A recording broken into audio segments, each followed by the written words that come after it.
ഇവിടെ മദ്രാസിൽ നിന്നാ. അതെ, ഇവിടെ ബഷീർ ഉണ്ടായിരുന്നല്ലേ, വൈക്കം മുഹമ്മദ് ബഷീർ. വൈക്കം മുഹമ്മദ് ബഷീറിന്റെ നാടകമൊക്കെ ചെയ്യാൻ പോകുന്നതാ. നിങ്ങള് വൈക്കം മുഹമ്മദ് ബഷീർ കേട്ടിട്ടുണ്ട്? ഓ, ഒരുപാട് കേട്ടിട്ടുണ്ട്. പിന്നെ നമ്മളെ നാട്ടുകാരനെ പറ്റി കേൾക്കണ്ടായോ? അപ്പോൾ ആഴ്ചയിൽ അപ്പോൾ കല്യാണം വന്നപ്പോൾ ഞാൻ ആ കല്യാണം കൊണ്ടുവന്ന ആള് ഫോട്ടോ കണ്ടപ്പോൾ ഞാൻ ചോദിച്ചതാണ്, ഇയാളിപ്പോൾ ജീവിച്ചിരിപ്പുണ്ടോ? That's what makes Bashir interesting, because his stories kind of talk about a range of experiences. It has a lot of potential to be adapted to the stage. There's a lot of visual imagery. Emotionally, it's very rich. Basheer പറയല്ലോ ഏറ്റവും സുന്ദരമായ ഗന്ധം സ്ത്രീയുടെ ഗന്ധം എന്നൊക്കെ പറഞ്ഞ് ബഷീർ അതിനകത്ത് എഴുതിയിട്ടില്ല.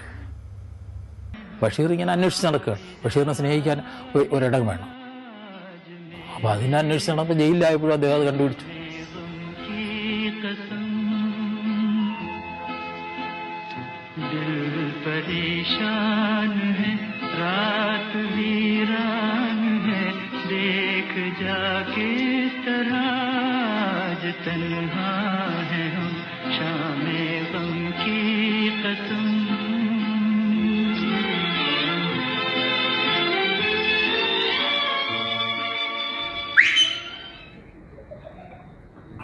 Who is whistling there?